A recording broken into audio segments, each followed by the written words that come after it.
Good evening, everyone. It's been great to be to be associating with both RE Archives as well as Kerala Museum of Kerala History.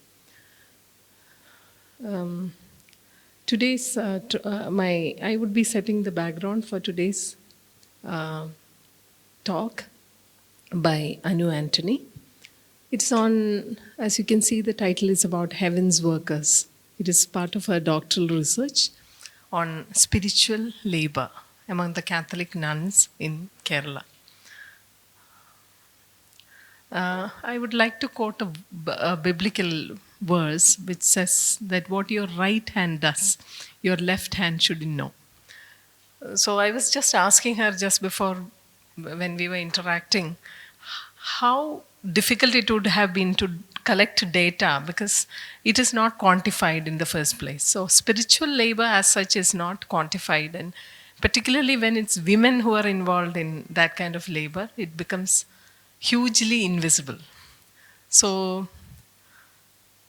the Catholic Church is one of the most organized religious institutions that we can see in the modern world.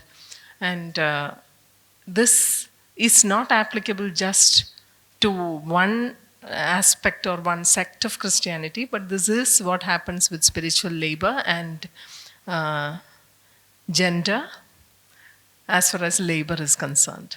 There are ideas like liberation theology, but I doubt if it has actually uh, reached those who are actually laboring uh, in these convents.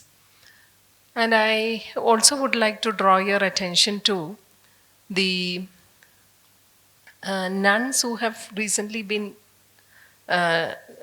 considered saints. So there are many nuns from Kerala that we know. From India, the first person that we all who comes to our mind is Mother Teresa. Perhaps she's the only one in whose case the service learning or serving with hands is very visible. In the case of the other nuns, we don't see that happening. It is serving the Lord that matters more above serving the community or serving the society. So, this is the background to what we will be discussing today. As it was previously mentioned, we will be taking about 40 minutes because, she will be reading basically from the book she is working on now on this aspect. It is my responsibility now to give a brief introduction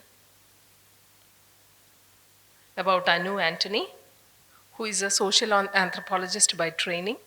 She has been working on broad themes of labor, subjectivity, gender, everyday religiosity, agency and freedom, sociology of organizations, anthropology of ethics, transnational migration, anthropology of secular, post-work, and post-secular discourses. She has been awarded many fellowships, particularly she was a fellow in the Harvard University. She has just completed that, and she has been a visiting faculty at the Tata Institute of Social Sciences.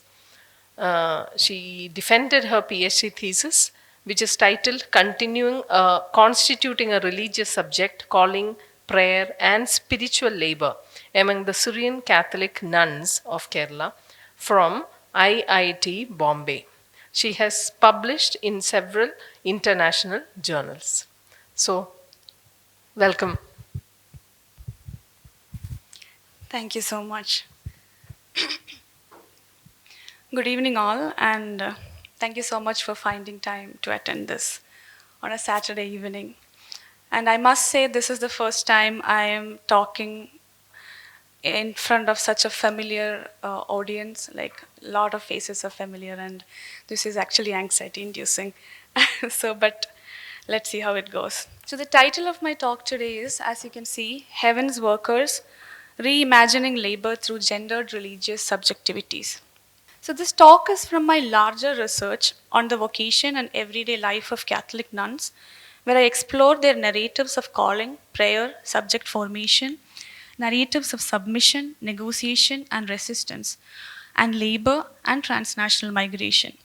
So I use ethnographic and archival research methods to frame my research questions and arrive at the conclusions that I have arrived after my research. So in today's talk, I'll be reading excerpts from both my ethnographic fieldwork and archival sources. The archive that I primarily looked at for my research is the archives of the Kunamava convent or the archives of the Kunamava Matham, which is now in the collection of the Congregation of the Mother of Carmels, Ernakulam Provincial House. Kunamava Matham is the first indigenous convent that was established in Kerala in the year 1866. I use the term indigenous in quotes as it is a term used by these congregations to refer to their origins and their native origins in Kerala. So I'll talk briefly about the ethnographic fieldwork that I have done for this research. So I started the ethnographic fieldwork during my PhD program, and it was primarily conducted in Kerala. I also briefly conducted fieldwork in Karnataka and England during my PhD phase. And after that, I started a postdoctoral fellowship at Harvard University. And with the funds that was available from the South Asia Institute at Harvard, I extended my fieldwork to transnational locations such as Peru, Italy, and England. And I have also conducted telephonic interviews with the Malayali nuns serving in Iraq. I will shortly explain the strategic reasons or the reasons with which I chose these locations. It was a strategic decision because if you're familiar with the Malayali congregations, the Malayali indigenous congregations, you will be knowing that they're all over the world. And there are n number of Malayali congregations who are actually providing vocations to the dioceses that are struggling to find religious labor in many parts of the world. So today I'll be particularly talking about what I call a spiritual labor in my work. So the term spiritual labor is not a new term or not a term that is coined by me, but spiritual labor has been used in the literature in multiple ways, like over the decades, to indicate different ways in which religion and labor come together. But it has mostly been used to indicate a Marxian sense of labor where spirituality becomes a tool to increase the productivity, like in the neo-spiritual terms and all that, when you incorporate meditation or such practices to increase productivity, then it is often called as spiritual labor by different scholars. But that is not the sense in which I use or I define spiritual labor in my work. I'll come to that. So let us start with some initial questions. Like any other scholar exploring the lives of religious women, I also started with the basic question of why a woman decides to become a nun in a world full of exposure and opportunities. And more importantly, why does she continue in religious life? Or to frame this question more sociologically, as Sabah Mahmood asks in the context of Muslim women of the piety movement from Cairo, Egypt, why does a woman, a religious subject, submit herself to the authority of a patriarchal religious institution and consider this submission inevitable to achieve her potentiality? There is no one answer to this question, even when the institution of a monastery or convent looks so monolithic. It then becomes important to look closely into the everyday lives and processes of subject formation of a nun. In my research, I started exploring this by paying close attention to the diverse and intimate narratives of a nun's calling experiences. And it became more and more evident that the subjectivity of a nun can only be understood by understanding both the singular experience of a nun's initial moment of calling and the processes of her institutional religious formation. The calling is when she hears from God for the first time or takes a decision to join a religious order. This is the very first moment of a nun's religious journey. And every nun has a different story on this. I would have actually loved to read out some calling narratives here, but today's focus is on labor, so I don't think time permits me to do that. So coming to the central question of this presentation, why is it important to talk about the labor of Catholic nuns in a post-Fordist, neoliberal, late capitalist society? What is so peculiar about it, or what can it teach us? What use could probably come out of a discussion on the labor of religious women living in enclosure, quote unquote enclosure? As Isabella John Wood notes in her much discussed volume Monasticism in Modern Times, studying monasticism and monastic cultures offers unique perspectives on the secular and rational society. In a similar manner, looking into the labor of Catholic nuns provides critical frameworks through which we can revisit the concept of labor beyond the traditional discussions of labor, which are prominently the Marxian and feminist frameworks of labor. So the peculiarity of a nun's labor is that the labor of nuns is rooted in their subjectivity, and it primarily offers a framework to think about the concept of labor outside the frameworks of alienation, surplus value, commodification in a neo-capitalist hegemony and in a late capitalist society. So I'll come to this and I'll explain how this is conceptualized in shortly. So this labor is intertwined with the peculiar subjectivity of a Catholic nun. Or in other words, what I call spiritual labor is structured out of the subjectivity of a Catholic nun. So spiritual labor is a work ethic which can only exist in connection to or intertwined with the subjectivity of a Catholic nun. So the peculiarities of a Catholic nun's subject formation within her monastic space, within her congregational culture, her participation in the discipline of her monastic space, the laborious and repeating of routines, it all contributes to the process of her subject formation. And spiritual labor is something very much connected to it and cannot be understood separate from it. So this, at the same time, it is also important to understand the limitations of our categories of discussing labor by looking into what we include and exclude when we talk about labor. So this is especially important when we talk about this in Kerala, because Kerala has a particular cultural and social history which has understood labor in a particular way, and we have used very limited or typical kind of categories to understand labor. We usually don't mark or understand the figure of a Catholic nun as a laboring figure or a laboring individual or someone with a professional life in our mainstream discourses. The predominant ways in which labor is understood is through the Marxian or feminist frameworks. For instance, if we look at the discourses and representations of a Malayali nun in the public sphere of Kerala, one can see that the nun is always marked as someone who is living detached from the larger society within an enclosure. At the same time, her professional life is very much in the social, in the public institutions where she teach or she work. I would even say that most of us have only seen a nun in her professional avatar. As a teacher, as a headmistress, as a nurse, doctor, orphanage manager, hospital administrator, care worker, social worker, or even as a lawyer. These are how they are present and visible in the public sphere. The convents are often semi-cloistered, that the public or the laity has only access to their parlors, offices, convent chapel, or common spaces. Nobody but the nuns see their bedrooms, dining rooms, or kitchens.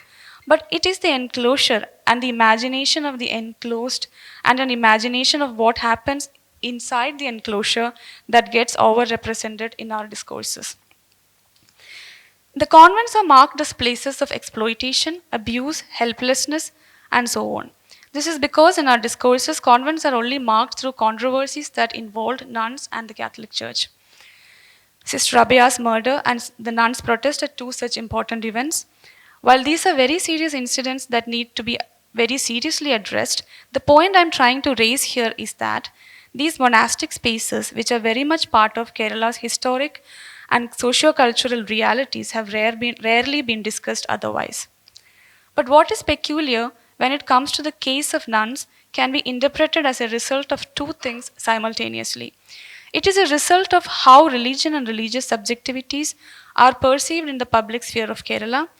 The nuns are invariably portrayed as enclosed and silenced while they have an active everyday presence in the public sphere as laboring individuals. While the controversies are figured in the discussions and they are important, this also shows us how the everyday fails to make its presence in the discourse on religion as against the eventful occurrences.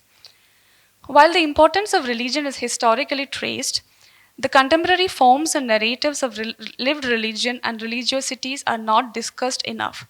Especially, Christianity is largely studied in terms of missionary contributions. So, my curiosity was also on understanding how the nuns narrate themselves, how they see themselves, how they make meaning, or like how they understand their life within their congregational cultures. So I think ethnography is a very productive methodological strategy in tracing these questions. Hence, I combined ethnographic and historical methods to understand the subjectivity and labor of contemporary nuns. So I combined the frameworks of feminist historiography and institutional ethnography in doing this. The fieldwork is mainly based on two major indigenous Syrian Catholic congregations of Kerala. The Congregation of the Mother of Carmel, which is known as CMC, and a second congregation which I have which I have anonymized as Congregation B. The name of the second congregation is kept anonymous following the request of its Mother Superior. So, the Congregation of the Mother of Carmel is one of the orders that bifurcated from the first indigenous congregation established in India in the year 1866, which I have briefly mentioned in the introduction of this talk, which was known as Kunamavu Madam. So this congregation was established under the third order of Carmelites discalced. So the Catholic Church of Kerala at that point of time was ruled by two regimes, and there were Italian Carmelite missionaries who were actively serving in Kerala. So this has led to a connection to getting the rule book and constitution from the Italian context, and it was based on Saint Teresa of Avila's the congregation. It was based on that rule book that we established the first Malayali convent, or the first indigenous convent in Kerala. So other than the nuns belonging to these two congregations in my field work, so I basically interviewed the nuns who are from these two congregations. These are indigenous Syrian Catholic congregations, so there is a very important caste aspect also. So other than the nuns belonging to these two congregations, I had in-depth interviews with several former Syrian Catholic nuns who belong to different indigenous congregations, but have left the religious life due to various reasons. In total, I have conducted around 100 interviews, ethnographic interviews, and I have done participant observation, informal conversations, and all that. The archives that I'm exploring is the archives of Kunamavu Convent, the first indigenous convent, I already mentioned this, that was established in India. So this archive contains a number of important documents from the time of the early nuns. So the early nuns were four Catholic women who belonged to the parts of different, who were from Kunamavu or Vaipin, or places which are around Kunamavu. And the archives include various letters of correspondence, the records of daily expenditure, account books, the details of new entrants, and the like. There is one fascinating document as well, which is known as the Chronicles of Kunamavu Madam, or Kunamavu Madathinte Nalagamangal, and which is a very rarely explored document. It is something like the diary of the first convent. The youngest nun, among the first four nuns, the youngest of the nuns were supposed to record the everyday events and major incidents that has happened in and around the convent. So this gives us a lot of information about how the monastic practices has evolved over time in Kerala, and what were the early nuns doing and all that. This practice of chronicle writing is something that is still continuing in the contemporary convents as well. And if you look at the chronicles of Kunamavu Madam, it is very interesting to note that most of the times the chapters or the new events, when they start recording a new event, they address it to the future sister. So it is it is written in a way that it is supposed, they want a future sister joining their order to read this and take inspiration from the early nuns. So that's about the archives that I have explored, and these are the districts which I have conducted fieldwork in Kerala. And these are the transnational field study, the locations where I have conducted the transnational field work. So now I'll move on to the question of labor, which is the central theme of this talk. So I already mentioned that the labor of a nun is intertwined with her subjectivity. And spiritual labor is a work ethic that is fashioned out of this subjectivity. So how can we understand this subject formation then? The subject formation of a Catholic nun involves an ongoing process of renewing and transforming oneself through congregational life. During my ethnographic fieldwork, nuns frequently expressed their views of life in this world as a transient phase, a temporary station before their eternal life in heaven begins. In this sense, nuns are liminal beings who regard life in this world as an intermediary phase. Everything they do in this world through their religious life, according to them, is for their afterlife in heaven. This perspective imparts a unique meaning to their labor, suggesting that in the context of a nun's subjectivity, capital and labor are not mutually exclusive categories. Here, capital and labor converge, with the notion of capital being divine rather than earthly, accumulated for the afterlife rather than the present, this worldly life. This approach disrupts the dichotomy prevalent in the recent literature regarding religious subjectivity. At the level of subjectivity discourses, both engaging with and delineating from the contemporary prolific literature on subject and subject formation, this research develops important insights on a subject formation that is non monolithic and intrinsically contrary and ambiguous. Foucault's concept of subjectivation and the technologies of self becomes central here. Once the nun hears from the God, she joins a congregation where, through the processes of everyday, she transforms herself into a religious subject. This is through her participation in the everyday discipline of her institution, and she renews herself to get closer and closer to God. Subject formation can be simply defined as the processes through which a nun constitutes herself as a religious subject. It is only possible through a nun's repetitive and laborious everyday participation in her congregation's disciplinary regulations, routines, and missions. Living according to the vows and following the work and prayer routines and discipline of monastic life, all this forms technologies of self in the larger Foucauldian sense. So, the contemporary literature on subjectivity often understands the process of religious subject formation as either pre discursive or motivated by external or internal motivations. A Catholic nun's subjectivity is rooted in the effect of discernment and a cultivated constant awareness. Ethnographic findings reveal that a nun must remain constantly aware of God's will with her self constitution as a religious subject based on this discernment. So, discernment figures as a central effect when I talk about a nun's subjectivity. Discernment is the process through which a nun sits in silence through meditation or in prayer and discerns the will of God. So they were very interesting. Discernment becomes very interesting, and it kept becoming interesting and interesting throughout my ethnographic journey, because I encountered situations in the field where nuns often deviated from the institutional standpoints based on this discernment. So the idea or the idea of religious life here is that the nun's relationship or the commitment or loyalty is with God. And at times when the nun feels that the institution is deviating from what God wants to happen or what she discerns as God's will, then the nun then the nun gets courage or something like an agentially derived motivation to like deviate from the institution standpoints. So, when I talk about the subject here, like a religious subject, the subject that is a nun, then it is not just a nun who is submitting her entire life to live and continue in the religious institution, but also the nun who negotiates and dissents with the institution, or sometimes even leave her institution through the process of her subject formation. The subject formation of a nun within her congregational space entails all this process. So, according to the nuns themselves, especially the nuns who left the congregation or the nuns who have decided to fight from within the congregation when they disagreed with the congregation, then it was a process for her to be obedient to God. So her vow of obedience so the nuns have three vows of chastity, obedience, and poverty. So the vow of obedience becomes very important here in the sense, in the sense of negotiation and dissent, where she decides that the obedience to God can also be disobedience to the authorities. So that's where the subjectivity takes an important turn in the entire literature of subjectivity discourses.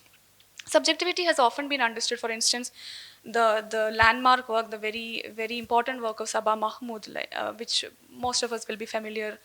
That work understands subjectivity as something pre-discursive and complete submission as a subjective agential process.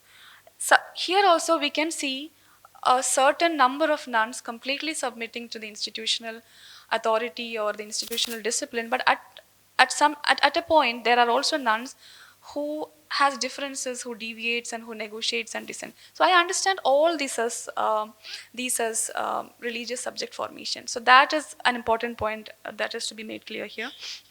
And so this subjectivity, which is a constant, dedicated, everyday engagement in her congregation's discipline, which she's willfully doing, and everybody and there is this concept of Andariga Swadandriyam, which is very central to the religious formation. So unlike popular understandings, especially there is a lot of Malayalam mainstream literature which has characterized the nuns joining the convents as being coerced into taking the decision, or the motivation for their decision as something, some depression, or for because of low economic family status, things like that. But in the field, so two things have to be noted here. One is that I have looked at Syrian Catholic congregations, which are congregations of a community that claims to be an upper caste, claims an upper caste status. So that is important there, and most of them are middle class, or even if they are lower middle class nuns, it is there is no caste aspect that is at play here. It is they're all in a certain sense belonging to the same caste, the upper caste Christians. So that is one important thing to be noted here. And these are congregations where women from pretty well-off families join. So that means they have to pay a certain amount as patrimony to these congregations. So economic instability or economic financial instability is never a reason, in my fieldwork at least, to join a congregation. But there are contrary cases, like for instance, if you read Bama's writings, or if you interview nuns probably from diocesan orders where mostly lower class nuns from lower class families join, the subject formation and the process can be very different. So I look at the Syrian Catholic subject formation, which has to be understood within all these disclaimers probably. Yeah. So I'll read out a couple of excerpts from the field to show how this process of self-cultivation happens through her religious life. So Sister Nirmala is a nun in her late 50s and serves as the headmistress of a school run by the congregation. All these names are anonymized, so as per the ethnographic conventions. So as a senior nun invested in the proper formation of her students, she spends long hours in prayer, asking for God's direct involvement in accomplishing the responsibilities entrusted on her. Sister Nirmala, recollecting her days in the convent as a novice, preparing for religious life, explained to me how her little heaven had only three people in the beginning: Jesus, Mother Mary, and herself. During her days in the convent's novitiate, whenever she sat for prayer, she used to close her eyes and imagine a little heaven where she is seated near Jesus and Mother Mary. Slowly, over the years, the heaven grew and accommodated more people, her favorite saints and singing angels eventually becoming its members. A silent heaven slowly and gradually grew into an active and happening place where all the saints, angels, Mother Mary, and Saint Joseph gathered around the Trinity, praising the Almighty with utmost happiness. Sister Nirmala's heaven keeps expanding as she advances towards God in the heavenly pilgrimage of religious life. And she lives in this heaven as the heaven grows in her. Her prayer is a conversation with the members of this heaven. She knows each one of them and their seats, and her decisions in religious life is guided by an ever expanding heaven to which she is always in correspondence with. To read another instance from the field, just to give you a couple of instances to understand the subject formation. Sister Esther understands the process of religious self-constitution like this. Once you start practicing only those things he likes, he means God here, you are nearer to the spirit of contemplation. It is a life lived with utmost awareness. The Malayalam word she used was Jagrada, and after a lot of discussions with my research committee, I have translated it as awareness. So it is a life lived with utmost awareness only to do things that God loves. This is real prayer. Once you are there, then you only feel like thanking God even if your prayer is not answered. Even her labor is part of what she discerns as God's will here in this excerpt. What becomes extremely important here then is that we need to make room for a divine entity in a very sociological discussion, because for nuns, God is very intimate, real, and always answering to them, always playing along with their prayer requests and all that. So it's a different imagination of an ever-present God who is always there, who will always answer them, or even if he's not answering them, that is for a reason. So this is how the subject formation is formed, and it is how the nun is constituting herself as a religious subject in this world. So this idea of this world is very important, because when we discuss about labor, this idea of capital and accumulation and all this becomes very different in the case of spiritual labor because of that. So the labor of nuns then is something that has to be understood as rooted in her everyday, where she is in this process of self-cultivation. As already stated, the spiritual labor is a work ethic that is structured or fashioned out of the subjectivity of a nun. As many nuns have pointed out to me, through their work, they are making an attempt to proclaim God's love to the poor and the marginalized. At the same time, this work also brings in financial resources required for the community's everyday upkeep and expenses. When we bring in the term labor, it then necessitates the situating of Catholic Church also as an economic institution. From the beginning of the first convent in Kerala, one can see that the early nuns were entrusted with the mission of education and teaching. They started their first school in 1871, just 5 years after the establishment of their first convent. They started running boarding houses known as edukumdats for young women even before that. I will quickly give a historical, I'm not going into the historical context, I think we are running out of time. So the hagiographic literature can be seen as presenting the institutions owned by these religious orders as socially useful and productive of ideal citizens, thereby stressing on the contribution of these institutions to the state and to the region. This is also a post-Second Vatican Council development. The Catholic congregations of the 19th century can also be seen as perceiving themselves as playing a role in producing ideal mothers who were in turn capable of raising disciplined, obedient, and productive children. The celebratory writings which elaborate on the contributions of Kerala's women's congregations stress their role in molding women as ideal mothers and homemakers. The educational institutions run by nuns can be seen as gaining acceptance and popularity against the backdrop of a reforming Malayali society, where the convent schools were assessed as institutions where the formation of students could be assured, especially female students. The nuns soon started engaging in different kinds of jobs, and their nature of labor and profession has evolved over time. So this labor of nuns was conceived within the monastic space as something to be performed with dedication and complete involvement. So this is where I come to the central argument of how I conceptualize the idea of spiritual labor. The founding priests of the first female congregation, Saint Kuriakos Elias Chavara and the Italian missionary Father Leopold Beccaro, were very clear on how the nuns' labor, or the Malayalam word we can find for labor in the archives is vela, was to be performed. It was not imagined per se as a necessity to sustain an institutional order or run an institution at that time. Rather, this labor, or the vela, was imagined as spiritual labor for God. So I'll read a letter from the archives. This is a letter written to the nuns by the co-founder of the congregation, Father Leopold Beccaro. This letter, which is in the form of advice, reads like this. Dear daughters, I had this thought yesterday that you all have started showing some amount of lethargy and disinterest in doing the labor here. This may be okay for the time being. However, I would like to remind you that this will lead to great disasters in future.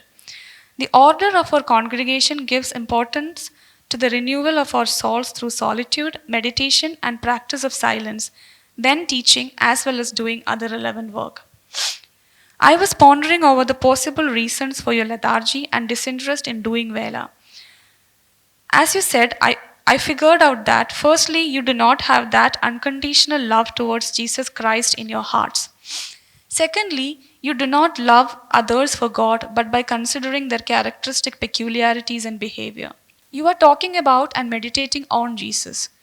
Nevertheless, you lack unconditional love towards Him. If you possess that unconditional love, nothing is difficult. Dear children, unlike slaves, and the Malayalam word used here is adiyar. Unlike slaves, I highlight this point, we should do things with love. Haven't you seen how slaves display their tiredness and detachment while coming to receive their daily wages in the evening? At the same time, the landlord's son, who supervised the entire day's work, comes back without a sign of exhaustion on his face. He displays the happiness and satisfaction of accomplished labor. After coming back from a whole day's work in the field, he'll be enthusiastic enough to inquire what is to be done next. Like this, if everyone considers this as our work, without selfishness, everything will fall in place. For the sake of your own vow of obedience, you should try to accomplish all the labor expected from you with utmost fervor and enthusiasm.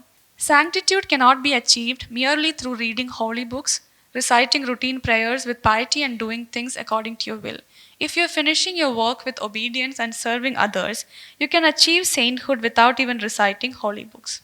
So, even in the contemporary context, what is more important is that the nun is expected to show complete dedication. So, here it is a labor that is based on an active cultivation of attachment to the labor that one is doing. So, this active cultivation of attachment means you're not supposed to have estrangement or alienation in the labor that you're doing.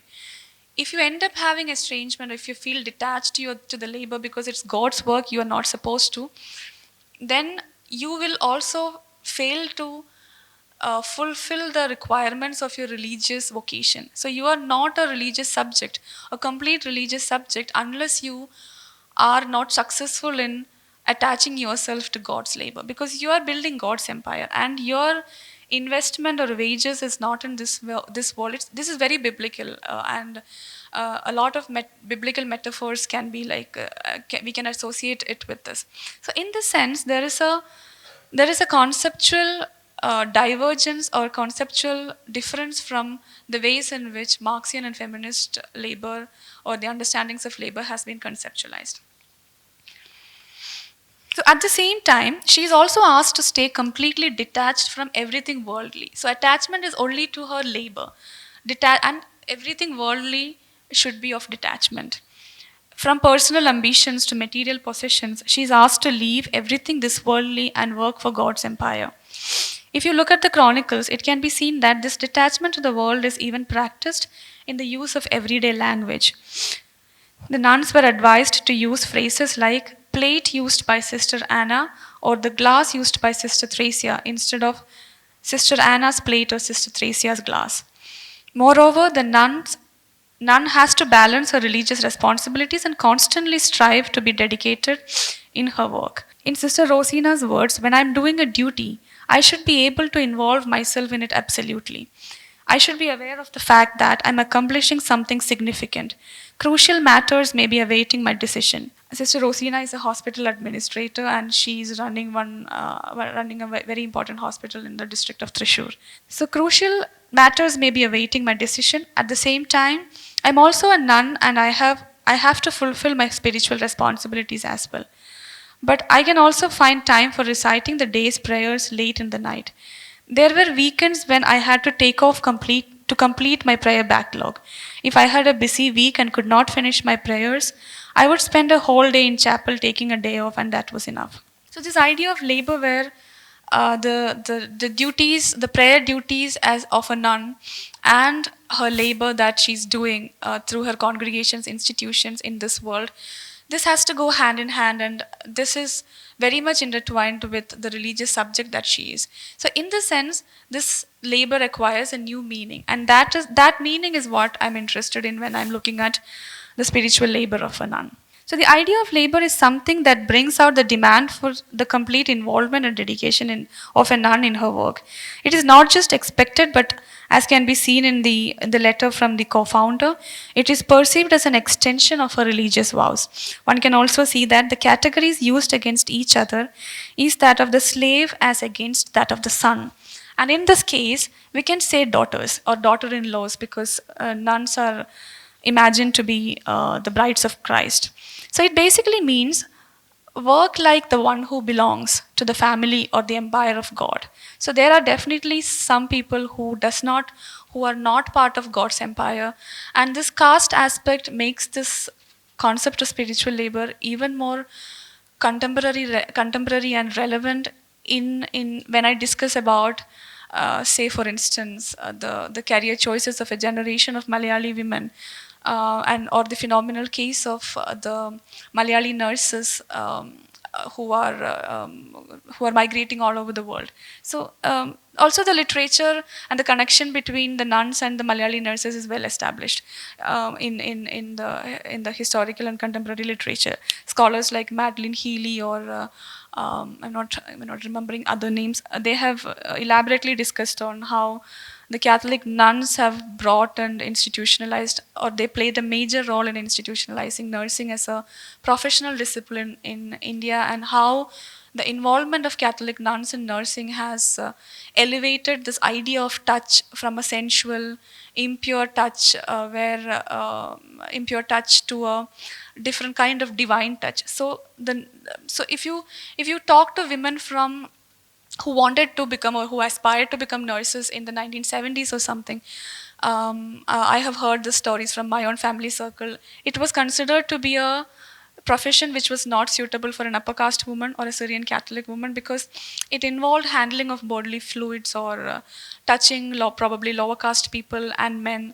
But the involvement, the entry of Catholic nuns who are in their white dresses, probably like resembling the purest of the feminine form, as virgins and as vowed virgins. So their involvement elevated the meanings of touch to a different level. So spiritual labor, which so it is important to conceptualize spiritual labor along with the categories of gender and caste, because it has a lot of relevance in understanding the migration, the contemporary migration, the female gendered migration to different parts of the world, or the career choices of women, or how certain careers became considered as more suited for women than certain other careers. So I'll quickly stop. I just have two more slides. So it basically means work like the one who belongs to the family or the empire of God, and not like a slave who work with detachment only for the wage.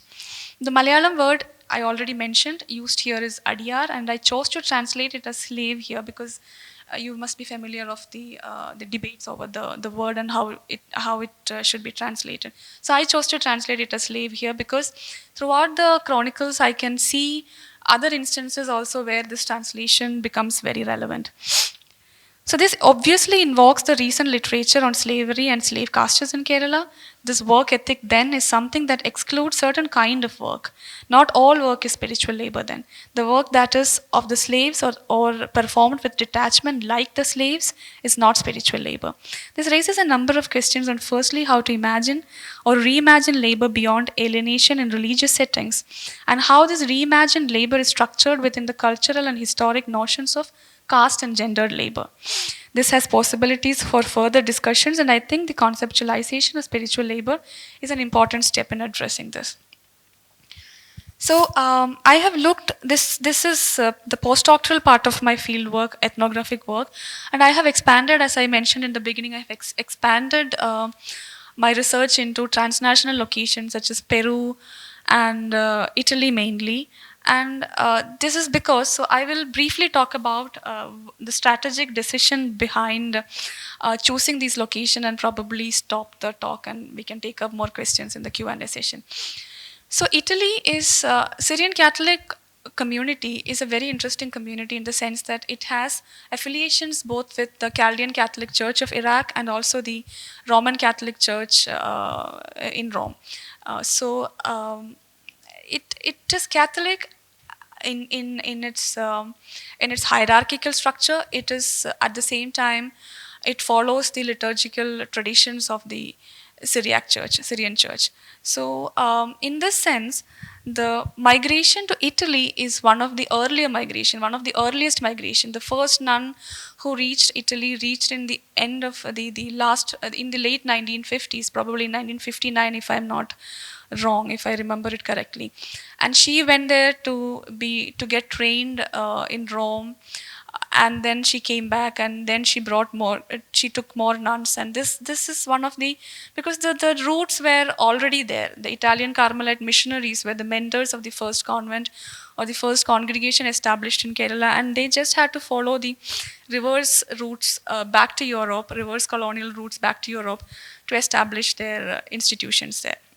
So Italy and Germany probably would be where the oldest communities of Syrian Catholic nuns have established, and Iraq and Peru is a comparatively recent migration.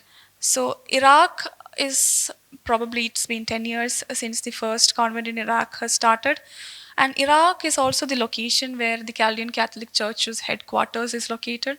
So it should also be understood as a reconnection with their Syrian roots. And a diocese in Iraq has meanings at that level. The other thing is that it's engaging with the Muslim communities or the Muslim majority communities in different contexts. Also brings in a different set of questions, how this engagement is happening and how this is informing probably the topical contemporary debates that are happening in Kerala recently and all that. So it is something that I have collected the data. It is something that I have to explore and analyze further. So that is the reason why I chose both Italy and Iraq and Peru, because Peru is Peru or South America in general. I only traveled to Peru, but South America in general is a recent location for the expansion of Malayali congregations. Multiple reasons behind that, because one of the most important or major reasons would be the congregations in Peru, they're not receiving enough vocations. The Italian nuns who were serving there are dissolving their convents.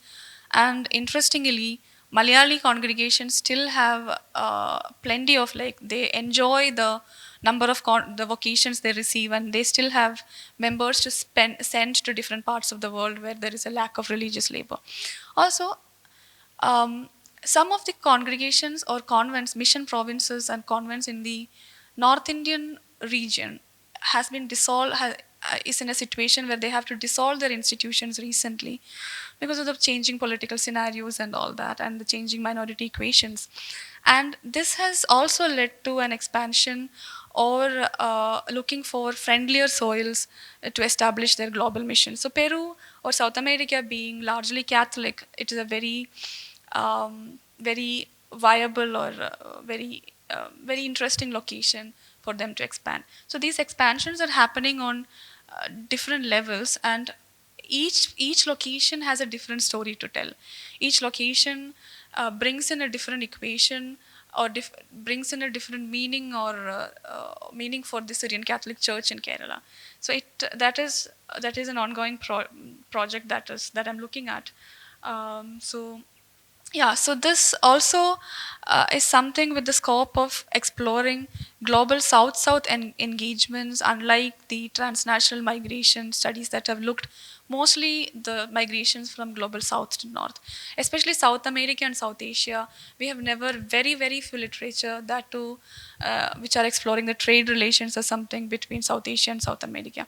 Religious and cultural connections and how this is these two continents are connected, it is not actually explored, and I think it will be a very productive thing to look into this. So these are some pictures. I think the pictures are already posted in the Yeah, so basically, what I was trying to conclude, what I was trying to say is that the Catholic nuns of Kerala are a group of people or group of women who have not been studied enough in the academic literature. But they offer a lot of important, interesting conceptual categories as well as everyday insights for the scholarship on religion, the scholarship on migration, the scholarship on labor, and so on. So the spiritual labor that I'm defining or trying to conceptualize here is also something that has the potential to revisit labor, probably from perspectives that we have never looked or never tried to understand labor before. So it has to be understood along with the subjectivity of a Catholic nun, and doesn't exist uh, separate from the subjectivity of a Catholic nun. So yeah, I conclude here, and I can probably talk more in the Q&A session.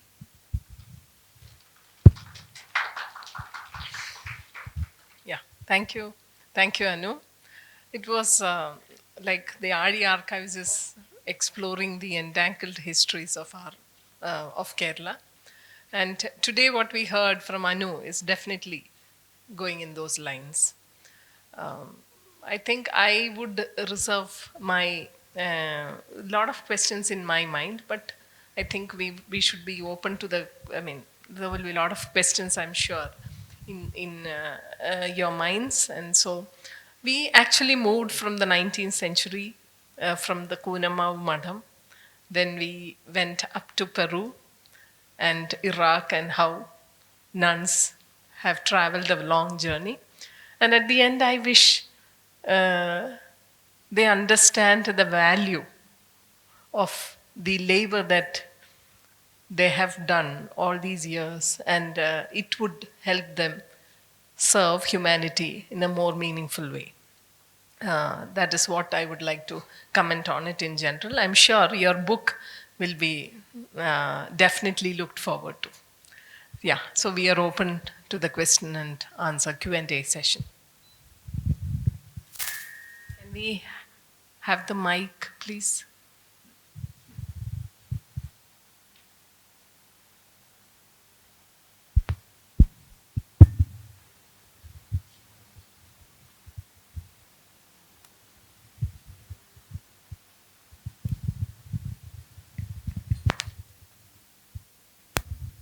Thank you, Anu, and it's a great pleasure to see you presenting your work.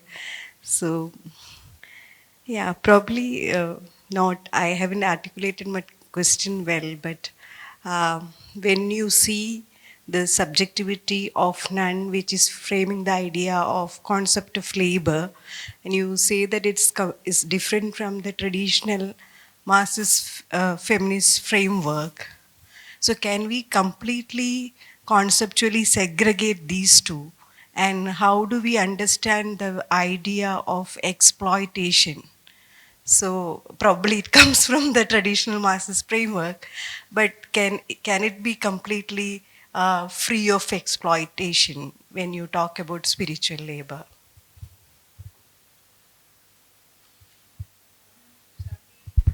I think we can take a couple of questions. I'm sure they will be related, and we can answer it together, perhaps.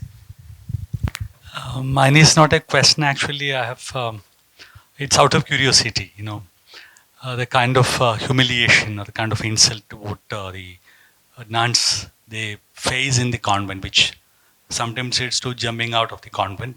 What kind of political subjectivities it create, the insult and the kind of experience of humiliation, number one. Number two, to know more about the calling narratives, which you mentioned in your talk, but it did not elaborate on that. And number three, theoretically speaking, you have several. I mean, you have problematized the kind of binary of, submission and agency, and several other binaries also. And but my question is, how far you move from the post-secular, especially of Sabah Mahmood, which frequently comes in her problematization of agency and submission in the context of Islam in Egypt.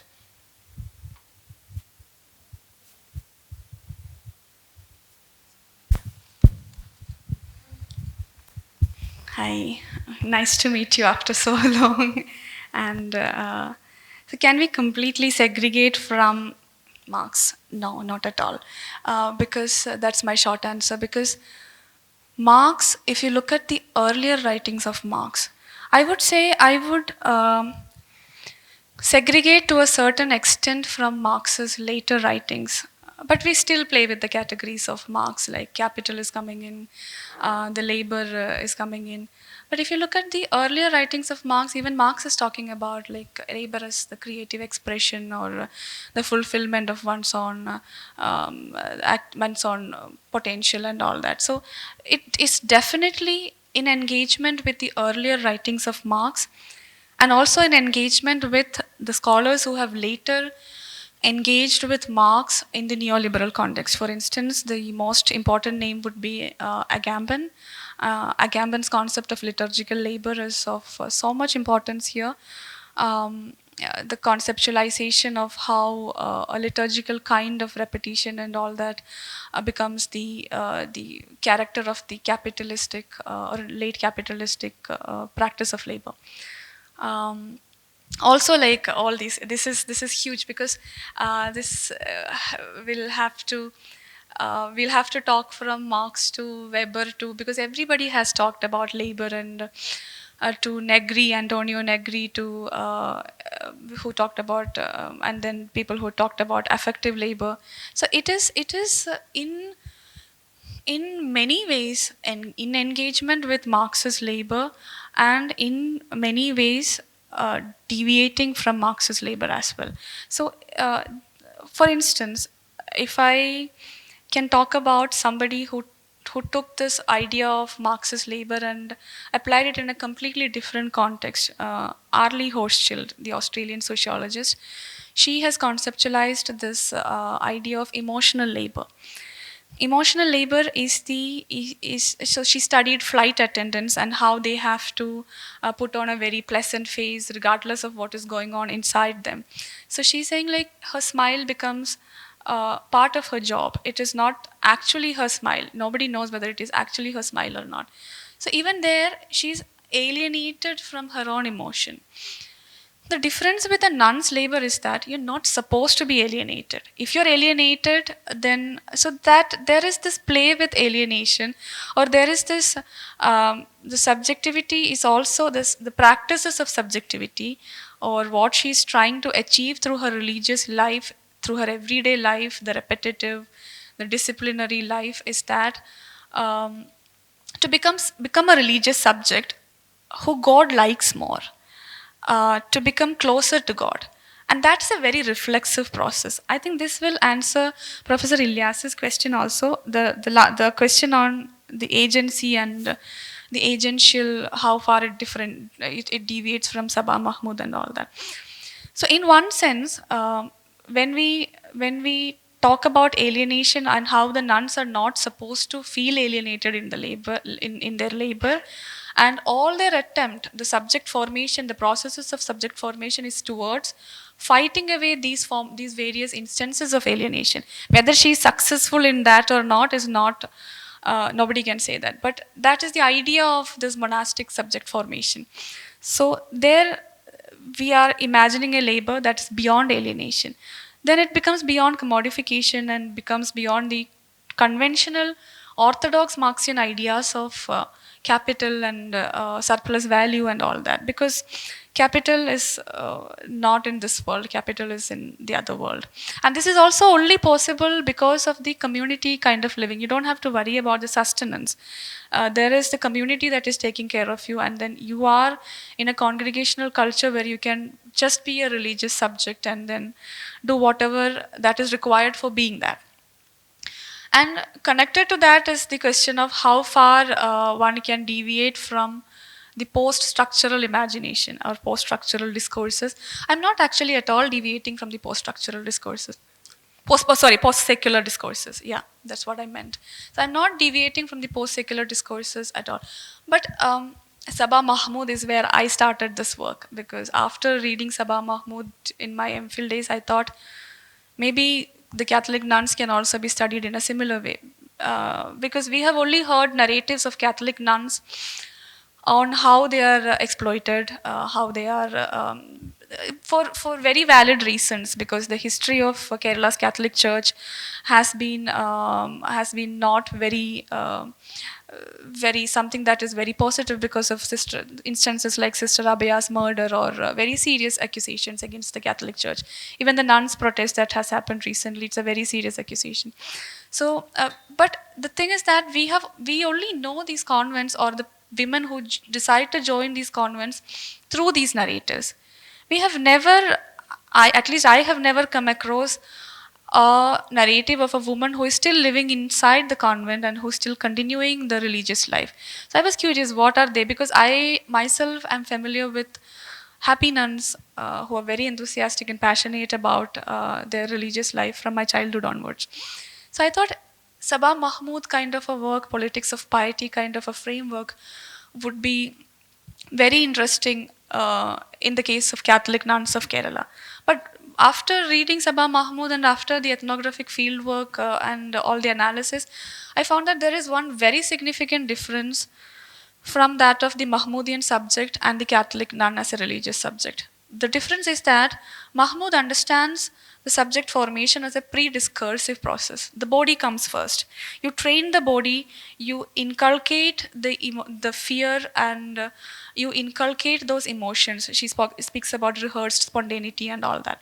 So you inculcate that first, and in order to become the religious subject. Catholic nun cannot do that. The idea is that a nun should be in constant awareness of God's will. That is why discernment becomes a very important word in the vocation of a Catholic nun, because discernment is how she is discerning God's will. It's a very important affect in monastic life. So a nun, through her everyday practices, everyday religious life, techniques of self, what Foucault will call as techniques of self, she's constituting and cultivating herself as this religious subject, where she should be in constant awareness of God's will. So there are instances, very interesting instances from my field, where the congregation's standpoint, especially, so I'll tell you one instance where when the nuns protest was happening in Kochi. So three of my respondents, they wanted to declare their solidarity to the protesting nuns, because they thought it's a very valid cause, and they were against the bishop who was harassing the nuns and all that. So they wanted to declare their solidarity to the protesting nuns, but their congregation had issued a statement that the nuns are not supposed to attend the protest that is happening in Kochi, because a large section of priests and nuns were actually attending this protest. So this congregation issued a statement that their members cannot attend this. But three of my respondents, they were also very socially active nuns.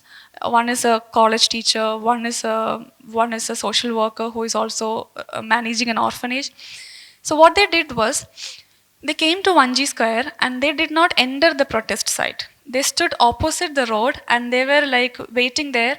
And so I knew them already, and so I was talking to them, and they were like, yeah, it's okay. We are not breaking the vow of obedience, because we are not technically going and sitting in one of those chairs in the protest site, but we are in the opposite side of the road, and the nuns who are protesting from the stage can see us in our white habits standing in this roadside, and they know that we have come here to listen to them. So that's an act of solidarity. So this is a negotiation. And I would argue that, my argument is that this act of negotiation is not and they don't understand it as, the same nun told me that I learned it is not obedience, it is not just obedience that I learned from Christ, it is also nishedam, and a rebellion or a kind of disobedience from Jesus. So Jesus was a person who was an active practitioner of nishedam for her. So she's saying, I am doing a kind of nishedam, but it is not a non-religious or extra biblical nishedam. It is a very New Testament oriented nishedam that I'm practicing here. So in this sense, so they are also religious subjects. They are also self-cultivating, and they are also in the process of constituting themselves as religious subjects. And for them, disobedience to the institution, they did not technically disobey their institution in this particular instance. But sometimes there are other instances where disobedience to the institution is okay for them because they think it is for obeying God. God is the supreme authority. So this conflict has recurred multiple times in the field, and I found this very interesting. And this is only possible. This won't be possible pre-discursively. This is only possible if discernment is a very strong effect in the congregation. So discernment and constant awareness, jagrata. So the word she used is, one of my respondent used is jagrata. Jagrata is like you should be alert. Your senses should be alert, and that's what techniques of self, everyday life does to the nuns. Everyday monastic life does to sharpen those senses so that you can hear from God more clearly and sharply. So this is what I understand as subject formation. So even the nun who is leaving the congregation is also a religious subject. It's also a monastic religious subject. She has. So there is this another respondent who told me that the reason with which I joined the congregation and the reason with which I left the congregation were both the same. It was both for my calling. It was for my calling. So I found that is the essence of, and that is where Mahmoodian subject is different. I started actually thinking that this would be very similar to the Mahmoodian subject, and I can just apply the theory that Mahmood is bringing in. So this then brings in another important theoretical question, that can we understand this process of subject formation of a Catholic nun in this sense through the word agency? So I found agency is limiting, because agency has always understood the agential act in terms of or in relationship to an overarching structure. You are either liberating from it, you are either emancipating from it, or you are either submitting to it completely. So agency has always that structure on the other end of it. So probably I thought, following Laidlaw and Foucault, and later Foucauldian thinkers, I thought freedom would be a better word, because it also the word Antarika Swadandriyam came in my ethnographic field instances also. So when I interviewed the formators, so formators are instructors who train the aspirants or novices when they are taking the religious formation. So the novices, the formators often used to tell me that Antarika Swadandriyam, or a certain sense of internal freedom, is very important. So sometimes in some of the cases, novices are asked to leave, or when you complete the 4 years, some of the young women decide to leave the congregation because they come to the realization that this is not for us. It is okay. Sometimes the authorities think that they're not okay for the congregation and they're asked to leave. So this is all coexisting in the understanding of a nun's subject formation. And the humiliation and exploitation, I think those questions can go together. It was a choice actually to not look at this institution or these religious subjectivities through the framework of exploitation, because we have enough literature on that which looks at nuns as silenced beings. And so I recently presented a conference paper where I was looking at how the Malayali public discourse has portrayed the nuns, or just a very simple paper, but I came up with like some 25 movies or many novels and short stories where the only question that is of concern is the question of what is happening behind the enclosure. Are the nuns engaging in sexual acts, or are the nuns sexual beings, or how much abuse is there? So from the field, I'll give you one more answer to this. So one of my respondents, I was talking to her, she became a very close friend after my fieldwork, and she was like, see, the monastic institutions or congregations are nothing different from a normal family. Sometimes, I don't know how to understand it, but sometimes fathers abuse their daughters. Sometimes a family is the most, sometimes a lot of things that we think should not ideally happen inside the families happen inside the families. but it's similar, same as congregation. Congregation is ideally a space where these things should not happen. The nuns should be like free individuals who are free to like follow the religious path. So these are aberrations of things as they understand it. And when we look at these questions only through the controversial narratives, which are very important narratives, which are narratives, Sister Rabia's case or the nuns' protests are also all very important narratives, and we should pay attention to it. But I think this part is also important because number of nuns are also living their lives as a choice with as free willing individuals inside these congregations, and we don't have access to this. And ethnography, I think, is the only possible methodology through which we can access that, because otherwise we don't often talk with them. Yeah, I think I answered your question. Yeah, Maybe we could take one last. Yes. As a critical possibility to reimagine the concept of labor. So, what about the male? It's not nuns, but the male priest and people, those who are also doing the spiritual labor. How do you see how gendered it is when it comes to the subjectivity as the vantage point in which you look into the concept of labor?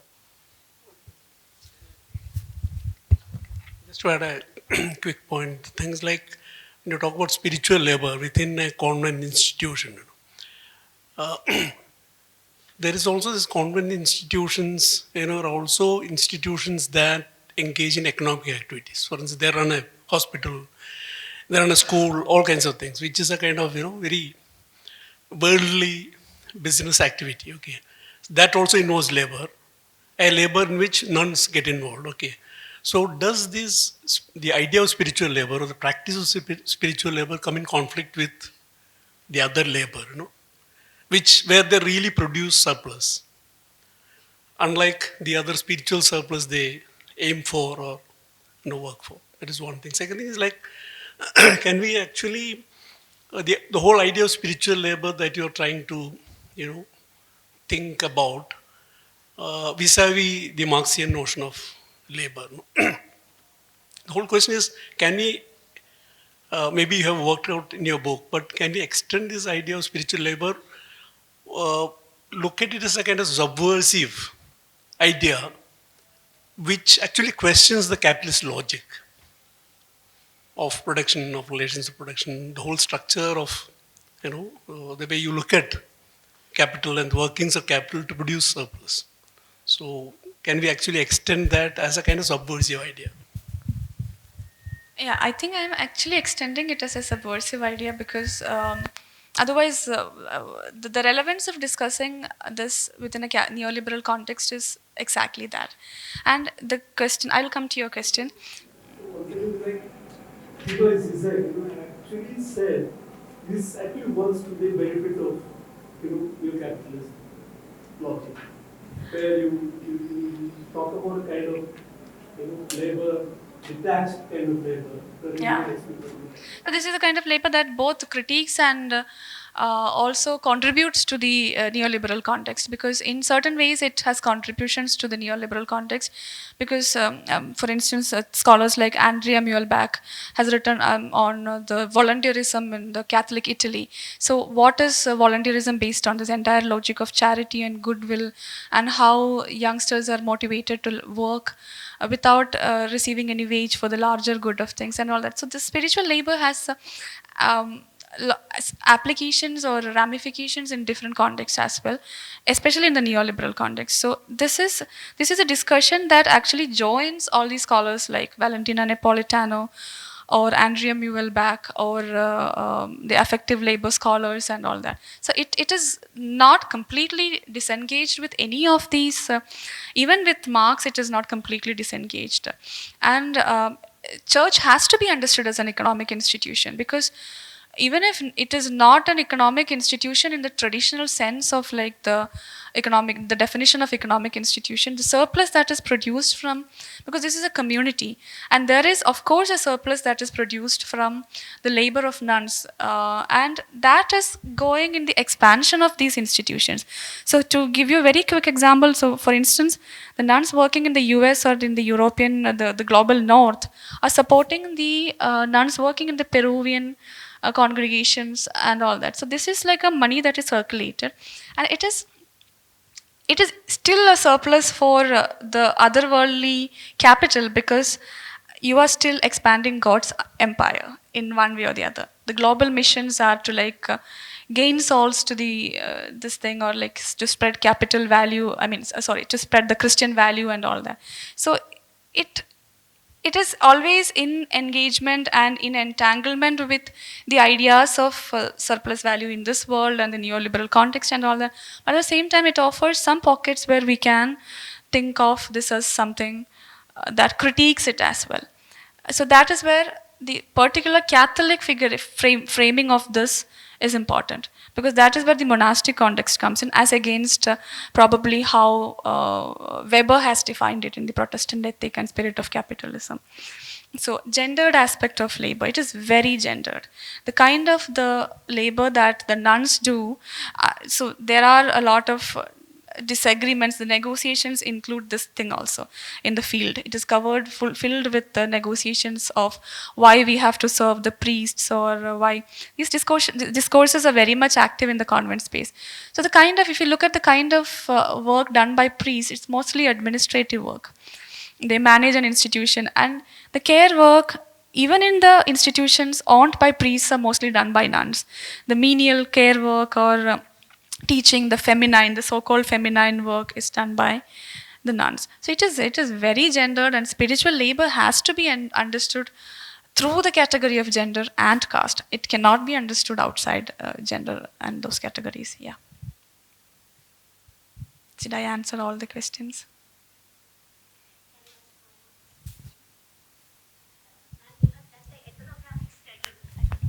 Have you noticed any instance of dissatisfaction inside the convent? Yeah. So of course I have noticed it, because I have had respondents who were nuns in the beginning of my fieldwork, and who left the congregation by the end of my fieldwork. So this study started in 2016. Fieldwork started in 2018. And it is still, I'm still in touch with a lot of my respondents. So some 3 or 4 of them have left the convent. So that also are interesting. Of course, instances of dissatisfaction, but again, as I said, none of them have left belief. That is what is most interesting for me. They have left the institutions, but they're still believers. Some of them don't even go to the church, or as they say, the male-mediated sacraments or services, but they still think that God is close to them, and they still think that they still pray, and they still stay close to God. So that is something which I found very interesting. Yeah.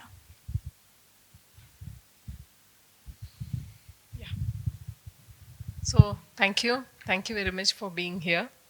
It was a wonderful discussion that we had. So thank you, RD Archives and Kerala Museum, for giving us this opportunity. Thank you. We can continue the discussions, in private. Thank you.